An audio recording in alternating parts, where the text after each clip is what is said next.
تو سوال یہ پیدا ہوتا ہے کہ وہ وداؤٹ کچھ لوگوں کا یہ کہنا ہے, میرا ذاتی خیال نہیں ہے, کہ without boots on the ground وہ ممکن نہیں ہوتی, یا یہ کہ وہ پریشر کیسے ڈالیں گے.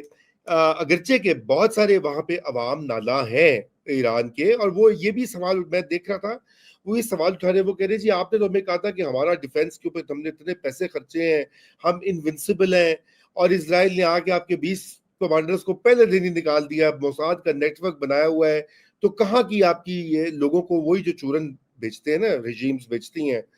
تو یہ بھی سوال کچھ لوگ ایران کے اندر اور باہر اٹھا رہے ہیں. میں کل ایک دیکھ رہا تھا ایک انٹرویو, لیکن ابھی آپ کیا سمجھتی ہیں کہ وہ without boots on the ground ممکن ہے یہ آبجیکٹو اچیو کرنا رجیم چینج کا؟ دیکھیں بات یہ ہے کہ دیٹس ون آپشن کہ بوٹس آن دا گراؤنڈ ہوں, لیکن ڈیفینیٹلی یہ میجر تو کر رہے ہوں گے, سوچ بچار کر رہے ہوں گے ٹرمپ کے بھئی کتنا حملے میں پارٹیسپیٹ کریں اور کہاں تک جائیں. اینڈ ایک تو یہ ہے, دوسرا یہ ہے کہ کیا آپشنز ہیں, کیا کوئی طریقہ ہے کہ پریشر کی وجہ سے رجیم خود ہاتھ جوڑ لے اور کہے کہ اچھا بھائی بات کرو. اچھا, جس طرح آپ نے بہت ساری خبریں سنی, ایک خبر میں نے بھی سنی کہ جی ایران نے بھی پیغام دیا وایا فیلڈ مارشل کہ بھئی ہم اس کانفلکٹ کو ختم کرنا چاہتے ہیں. بٹ بات یہ ہے کہ درمیان کی گفتگو کہاں ہے. اگر فرض کریں کہ یہ میسیجنگ ہوئی بھی ہے تو درمیان کی گفتگو کیا ہے, کیونکہ امریکہ تو اس پہ نہیں مانے گا کہ جناب چیزیں اسی طرح ایران میں چلتی رہیں. تو دو ایشوز ہیں نا, nuclear weapons and regime change. تو اس میں کیا رول ہوگا, کہ وہ والی پیغام رسانی ہو سکے گی یا نہیں ہو سکے گی, اس پہ مجھے ابھی شک ہے کہ ہم وہ کر پائیں گے, مے بی کر پائیں. لیکن یہ ہے کہ اکنامک پریشر اتنا ماؤنٹ ہوگا نا آہستہ آہستہ ایران پہ. دیکھیں نا لوگوں کے ہاسپٹلز اٹیک ہو رہے ہیں, لوگوں کے پبلک سروسز, جس میں لوگ کبھی تھک بھی سکتے ہیں, اور اسپیشلی ایک رجیم سے جس نے جو کہ خاصی ظلم کی لیگیسی بھی رہی ہے. تو یہ وہ چاہ رہے ہیں کہ ایک انٹرنلی انڈیوسڈ ایک چینج آ سکے with all this external pressure. اور اس میں سوچنے کی بات ہے کہ ہم پاکستان کہاں تک کیسا رول پلے کرے گا وغیرہ وغیرہ, اور پاکستان میں جو پالیسی میکرز ہیں ان کی کیا اسیسمنٹ ہے کہ اس کے بعد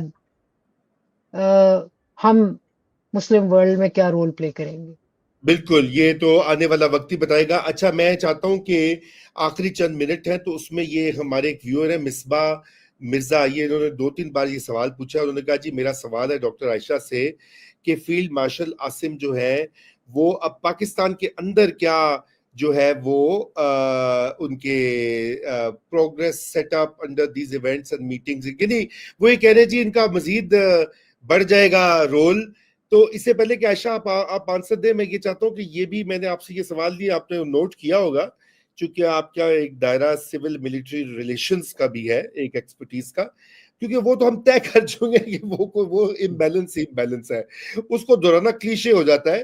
کیونکہ یہ جیسے ہم نے پچھلی بار بھی آتی کوئی 2 ہفتے پہلے ہم نے بات کی تھی, آپ نے کہا تھا 2008 سے, میرا خیال تھا 2013 سے ہوا, آپ نے کہا 2008 سے ہی یہ ایک نیا ہائیبرڈ ماڈل وجود میں آ گیا تھا.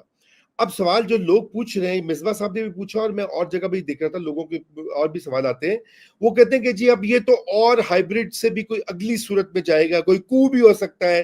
I personally don't think so, but let me ask. کو کرنے کی ضرورت کیا ہے, یہی بات ہے. کو کرنے کی ضرورت کیا ہے. دیکھیں لیٹس فیس اٹ, پہلا ٹرمپ کا ٹرم عمران خان اور باجوہ کٹھے گئے تھے, اور یہ بھی فیکٹ ہے کہ ٹرمپ صاحب نے زیادہ لفٹ باجوہ جنرل باجوہ کو ہی کرائی تھی. مثلا انہوں نے IMF کے ہیڈ کو کہا کہ جاؤ جا کے باجوہ سے ملو وغیرہ وغیرہ. لیکن ایک پردہ تو تھا نا, اب تو وہ پردہ بھی نہیں رہ گیا. مطلب یہ کہ فیلڈ مارشل صاحب اکیلے گئے ہیں، انہوں نے پرائم منسٹر کو ساتھ لے جانے کی کوئی زحمت نہیں کی، تو کو تو ہوا پڑا ہے. مطلب یہ کہ لیکن وہ چلا رہے ہیں، ہم کہاں. یہ ہمارے پولیٹیکل لیڈرشپ دیکھیں، میں سمجھتی ہوں کہ یہ اس چیز کا ادراک جو ہے نا وہ بہت ضروری ہے کہ پاکستان میں اب ایک نمبر ایک جنریشن آئی ہے پولیٹیشنز کی، جنہوں نے اس سارے جو آپ کے پولیٹیکل سسٹم کے ساتھ ہوا ہے اس کو پش بیک کرنا مناسب ہی نہیں سمجھا. وہ کہتے ہیں کہ ٹھیک ہے یہی ہے. لیکن میں آپ کو بتاؤں یہ بہت سارے یہ رستہ جو ہے نا ہر طریقے سے خاردار ہے، کیونکہ جب ایک ملٹری کمانڈر اتنا طاقتور بن جاتا ہے تو پھر وہ اپنے آپ کو، اس کا مطلب یہ ہوتا ہے کہ اتنا طاقتور ہے کہ اس کو کوئی نہ کوئی پش بیک کر رہا ہے نہ اس کو کوئی سوال کر رہا ہے. اور ہمارے سسٹم میں پھر یہ ہو جاتا ہے کہ مائی باپ جو آپ نے کہا ٹھیک ہے. اس میں بالکل ہوتا یہ ہے کہ آپ کے کانوں تک آوازیں پہنچنی بند ہو جاتی ہیں. ہاں آپ کو اور پھر that is when you tend to make mistakes بالکل صحیح. Organizationally, nationally, politically, whatever. So میں سمجھتی ہوں کہ اگر چیف صاحب تھوڑا سا بیلنس لے آئیں اور پولیٹیشنز کو رول پلے کرنے دیں تو ان کے لیے بھی بہتر ہوگا، ان کے لیے بھی بہتر ہوگا. نہ تو بات یہ ہے کہ، اور ہمیشہ سے دیکھا ہے، دیکھیں مجھے نہ اس بارے میں کوئی جسے کہتے ہیں نا کہ وہ نہیں ہے، کنفیوژن نہیں ہے کہ جب بھی ملک میں چینج آتا ہے نا تو ہم خوش ہو جاتے ہیں سول سوسائٹی کی ہم لے کے آئے.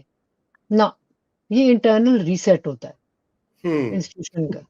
اس میں ظاہر ہے کہ سول سوسائٹی سے پریشر پڑتا ہے تو وہ نوٹس لیتے ہیں، لیکن میں سمجھتی ہوں کہ اگلے 5 سے 10 سال جو ہے وہ اتنے آسان بھی نہیں ہوں گے، obvious. کیونکہ جو اتنی سینٹرلائزیشن آف پاور جو ہوتی ہے نا وہ ہمیشہ، اور جس میں اکاؤنٹیبلٹی کا فیکٹر نہ ہو، وہ ہمیشہ خطرناک ہوتی ہے. ہاں تو عائشہ میں فائنلی یہ اکاؤنٹیبلٹی ہوگی. میں یہ جو چلتے چلتے یہ نکتہ ہے کہ آپ کو پتا ہے کہ فیلڈ مارشل عاصم منیر کے خلاف مظاہرے بھی ہوئے جب وہ بھی گئے ہوئے تھے. پہلے تو میں یہ ذرا ایڈ کر دوں کہ دیکھیں یہ اوریجنل انوائٹ تو ملٹری ٹو ملٹری ریلیشن شپ کی تھی، پھر بعد میں یہ تھوڑی تبدیل ہو گیا، اس کی حیت بدل گئی. تو وہ مظاہرے بھی کیے گئے، لابنگ بھی کی گئی، وہ ایک بل بھی کانگریس میں پیش کیا، سننے میں آتا ہے ملینز آف ڈالرز بھی خرچ ہوئے. بڑی امیدیں بھی تھی کہ ٹرمپ ابھی کال کر رہا ہے، کرسمس میں کر رہا ہے، دسمبر میں کر رہا ہے، جنوری میں کر رہا ہے، فروری میں کر رہا ہے، مارچ میں کر رہا ہے. تو الٹا یہ ہوا کہ جنہیں واسطے کال کرنی سی یا جنہوں کال کرنی سی انہوں آپ بلا کے لنچ تے بلا دیتا وائٹ ہاؤس. اب یہ بتائیے کہ یہ سگنلنگ بھی گئی ہوگی یقیناً پاکستان کے اندر ڈومیسٹکلی، ایک یہ بھی تو گئی ہوگی نا، یہ ایک طرح سے ایک آشیرواد بھی تو ہے نا، ایک انڈورسمنٹ ہے. یہ جو پرو میکس ہائیبرڈ سسٹم ہے پاکستان کے اندر، جو بھی نام دے، کچھ لوگ کہتے ہیں مارشل لا ہے، کچھ لوگ کہتے ہیں سیمی مارشل لا ہے، کچھ لوگ کہتے ہیں کنٹرول ڈیموکریسی، جو بھی، تو میں اس کو پرو میکس ہائیبرڈ کہتا ہوں. تو تو اس کی ایک رضا انڈورسمنٹ ایک مور ہے نا. رضا رضا بدتمیزی کی معافی، بٹ بات یہ کہ یہ وہ سوال ہے doesn't even deserve a response. اچھا کیوں دیکھیں بتائیے. دیکھیں بات یہ ہے کہ ہم کیوں سمجھ رہے ہیں کہ ڈونلڈ ٹرمپ یا یونائٹڈ اسٹیٹس جو ہے وہ اپنا انٹرسٹ دیکھیں گے، وہ ان کے فیورٹس نہیں ہوتے کہ بھئی یہ نہ. دیکھیں جب آپ کی ایک ریلیشن شپ ایکٹیو ریلیشن شپ ہوتی ہے نا چل رہی، تو اس میں تو یہ ہوتا ہے کہ بھئی اچھا جی ضیاء الحق کی اور رونلڈ ریگن کی بڑی اچھی انڈرسٹینڈنگ تھی، یا مشرف کی جو ہے وہ اس وقت کے بش کے ساتھ اچھی انڈرسٹینڈنگ تھی، رائٹ. لیکن جب آپ جیل میں بیٹھے ہو نا اس وقت یہ انڈرسٹینڈنگ وغیرہ نہیں ہوتی. ایکٹیو اسٹیٹ اور اسٹیٹ کی ایکٹیو ریلیشن شپ ہوتی ہے. تو ایک تو یا بھول ہی جائیں کہ ڈونلڈ ٹرمپ جو تھے وہ اس طرف جا رہے تھے. دوسری بات یہ کہ دیکھیں جو لوگ میں ان کی ہمت کو بھی داد دیتی ہوں جنہوں نے لابنگ کی، پیسے اکٹھے کیے، میں کہ ان کو I wouldn't ridicule them، but میں چاہوں گی کہ وہ سمجھیں اس چیز کو کہ آپ کے پاس جتنی کیپیسٹی ہے نا، اس سے کہیں زیادہ کیپیسٹی ایک اسٹیٹ کی ہوتی ہے. اور اسٹیٹ جو ہے مطلب کہ جب انہوں نے یو نو نیریٹو جو اپنا سیل کرنا ہو، اور ان کو آفر کرنے کو زیادہ ہوتا ہے نا بھائی. ڈونلڈ ٹرمپ کو جو چاہیے وہ اس کو سودا پاکستانی ریاست ہی بیچ سکتی ہے نا، انڈیویجول پلیئرز نہیں بیچ سکتے. سو یہ جو ہے نا بہت ضروری ہوتا ہے. دوسری بات یہ ہے کہ دیکھیں مجھے آپ نے بڑی مزے کی بات یاد کرا دی. یہ جو بلکہ ٹرمپ فیلڈ مارشل ملاقات ہے، اس سے مجھے وہ قصہ یاد آیا کہ جب عمران خان اور باجوہ کی حکومت تھی تو یہاں برطانیہ میں ایف سی ڈی او کے ایک صاحب تھے، ان سے بات ہوئی، انہوں نے کہا جی ہمیں تو یہ بہت سوٹ کرتی ہے ریلیشن شپ اور پاکستان میں. نے کہا اچھا وہ کیوں؟ انہوں نے کہا جی اس لیے کہ پہلے جب ہم جاتے تھے نا تو یہ نواز شریف، بینظیر بھٹو یہ ہمیں بڑا تنگ کرتے تھے کہ بھئی نہیں نہیں ہم سے اجازت لے کے ملو آرمی سے، یہ وہ.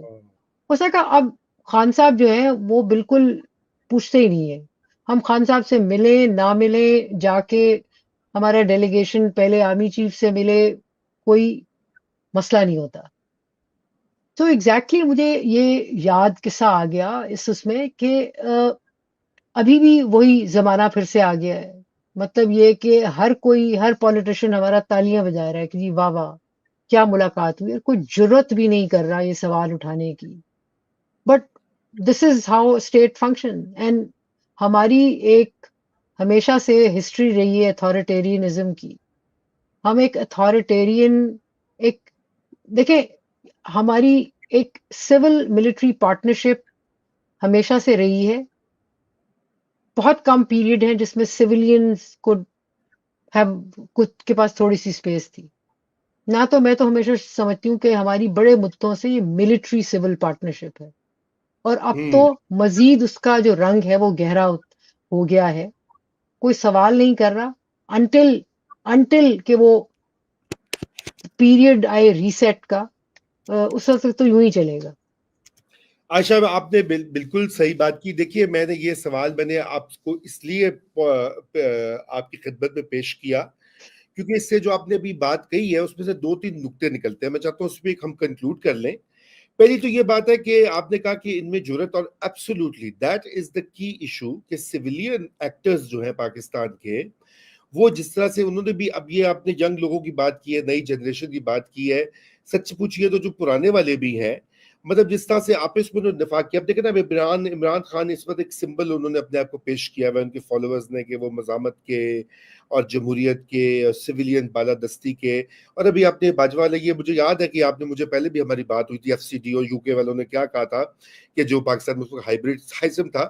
تو ڈائگنوسس جب تک ٹھیک نہیں ہوگا تو سویلینز کیسے آگے بڑھ کر جو ہے کچھ کر سکیں گے. ابھی تک ان کا ڈائگنوسس یہ تھا پی ٹی آئی کا کہ جی یہ پیسے شیسے لگا کے لابنگ کرائیں گے، کانگریس والے دبکا ماریں گے، عاصم مدیر ذرا ڈر جائے گا اور عمران خان کو چھوڑ دے گا. وہ غلط ثابت ہوا. ان کے اپنے جیسے اپنے اسٹیٹس کے انٹرسٹ ہوتے ہیں. تو ڈائگنوسس جو ہے وہ ہمارے پولیٹیکل کلاس کا میں سمجھتا ہوں فلاڈ ہے. اس کو جب تک وہ یہ نہیں سمجھے گے کہ ان کو ایک یونائٹڈ فرنٹ بنانا ہے، ان کو ایک طریقہ ڈھونڈنا ہے، انسٹیٹیوشنل طریقہ ڈھونڈنا ہے، through the parliament, through what ever. یہ نہیں کہ ایک انڈیویجول براواڈو اور یہ اور وہ سڑکوں پہ آ کے، ٹھیک ہے کبھی کبھی وہ بھی پریشر ہوتا ہے، لیکن جب آپ کے انسٹیٹیوشنل یا کانسٹیٹیوشنل جب تک آپ رستہ نہیں ڈھونڈیں گے تو کس طرح سے آپ پش بیک کریں گے، کس طرح سے آپ سوال ہی پوچھیں گے کہ کیوں بھائی کیا بات ہوئی اور کیوں جا رہے ہیں ملنے کے لیے. کوئی پوچھ ہی نہیں سکتا because they have completely subverted وہ that. دیکھیں وہ جیسے دیکھیں میں نے جیسے پہلے بھی عرض کی کہ بالکل پی ٹی آئی والوں کی جو کوشش ہے فیل ہو گئی، لیکن ایٹ لیسٹ میں سمجھتی ہوں اتنا اپریشیٹ کریں کہ چلے انہوں نے ایک سوچا کہ بھئی یوں بھی ہو سکتا ہے. ان کا اسیسمنٹ انالیسز غلط تھا، دیٹس وائی ہو نہیں سکا. بٹ آئی تھنک مسئلہ یہ ہے کہ جو اور آپ کی 100% بات میں کہ اس پہ آپ کا میرا 100% اگریمنٹ ہے کہ پارلیمنٹ کی طاقت، پارلیمنٹ کو کی کیپیسٹی کو انہینس کرنا وہ بڑا ضروری ہے، لیکن اس کے لیے یہ کلیئرٹی جو ہے وہ بھی بہت ضروری ہے کہ ہمیں خود اپنے پاؤں پہ، سیاسی پاؤں پہ کھڑے ہونا ہے، اور ایبسلیوٹلی وہ کسی پارٹی میں آج کے دن میں نہیں ہے. ہے نہیں. بالکل. تھینک یو تو عائشہ. یہی بات ہے. معیشت کو اپنے پاؤں پہ کھڑا ہونا ہے, سویلین پاور کو اپنے پاؤں پہ کھڑا ہونا ہے. جب تک یہ ریئلائزیشن نہیں ہوگی we'll go from one crisis to another. یہ ہے. میں سمجھتی ہوں جو آپ کے اینڈ آف یور پروگرام اس بات کو میں بغیر کسی شرم کے، ہیل و حجت کے مان لینا چاہیے کہ we are today military authoritarian state, اور اس میں مارشل لا اناؤنس کرنے کی بھی ضرورت نہیں ہے. تو ٹھیک ہے، جب تک وہ ایک کیپیسٹی بلڈ نہیں ہوگی، پولیٹیشنز نہیں کریں گے اور پولیٹیکل کلاس جو ہے وہ پیچھے رہے گی، تو بہت سارے ایسے ممالک ہیں جس میں یوں ہی ہوتا ہے، ہم بھی ویسے ہوں گے. ہاں جی بالکل. بہرحال بہت سے نقطے بقایا ہیں اور انشاءاللہ وہ اگلی گفتگو میں ہم اس کو ٹیک اپ کریں گے. ناظرین بہت شکریہ آپ کے کوسچنز کا، کامنٹس کا، اور بہت سارے لوگوں نے جو ہے وہ اچھے اچھے کامنٹس بھی عائشہ آپ کے لیے چھوڑے ہیں. اور ایک آخری تھا کہ when will we become democracy, وہ کہہ رہے ہیں نیور. یہ اگلی گفتگو. اس کے ساتھ ہی خدا حافظ. خدا حافظ.